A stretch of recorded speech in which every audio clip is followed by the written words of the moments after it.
Hello достар, бүгін сіздерге ұсынатын ақпаратымыз паллиативтік көмек көрсететін австралиялық Бронне Вер есімді медбикенің науқастарының өлім алдындағы сырлары жайлы о дүниеге аттанар сәттегі адамдардың жүрек тебірентер толғанысы мен өкініші жайлы ақпарат болмақ. Бізбен бірге болып YouTube каналымызға тіркелуді ұмытпаңыздар. Адамдардың басым көпшілігі өмірінің соңғы сәттерінде өз қалауынша өмір сүрмегеніне өкінеді екен. Әрдайым өзгелердің істегенін істеп, өзгеге еліктеп, өз өмірін қалауынша сүруге батылдығы жетпегенін айтады.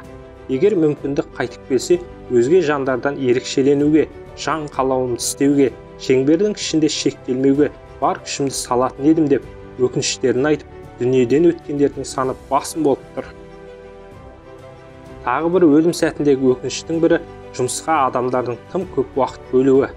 Басымен жұмысқа кіріп, таңның атысы, кештің батысын сезбей, жанұя, туған туысқа уақыт бөлмей, ең соңында ажал аузына түскен уақытта еске алар қызықты күндерінің аз болғанын сезініп, махаббаттың жылулығын жанындағыларға толық бөлмегенін, өзі де толық сезінбегенін аңғарып, өзектерін өкініш оты өртейді екен.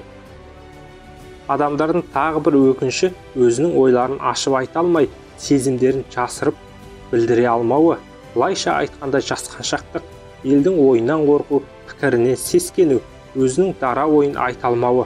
Көптеген жандар бұл дүниеден өтетін күндері осы бір жайттарды көп естеріне алып, жасқаншақтықтың сезіміне бой алдырып, жаңылғанына қатты өкінетінін айтады.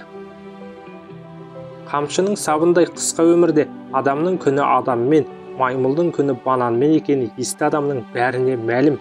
Сол адамдардың арасында дос деген қасиетті атқа лайық жандар шығып жатады.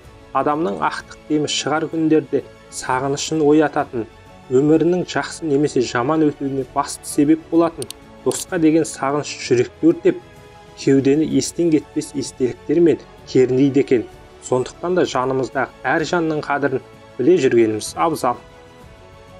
Ғұмырымызды мәнді қылып, өмірімізді бақытқа айналдыруға болады. Дүниеден өтер әр адамның 90 ойының түйіні осы ойда жатады. Бақыт дегеніміз әр сәттің қадірін білу, әр жақыныңды бауырыңа басу, әр ойыңды нығайту, өз болмысыңды жоғалтпау керектігін ұмытпау. Сонда ғана адамға өкініші аз өлім бұйырады екен.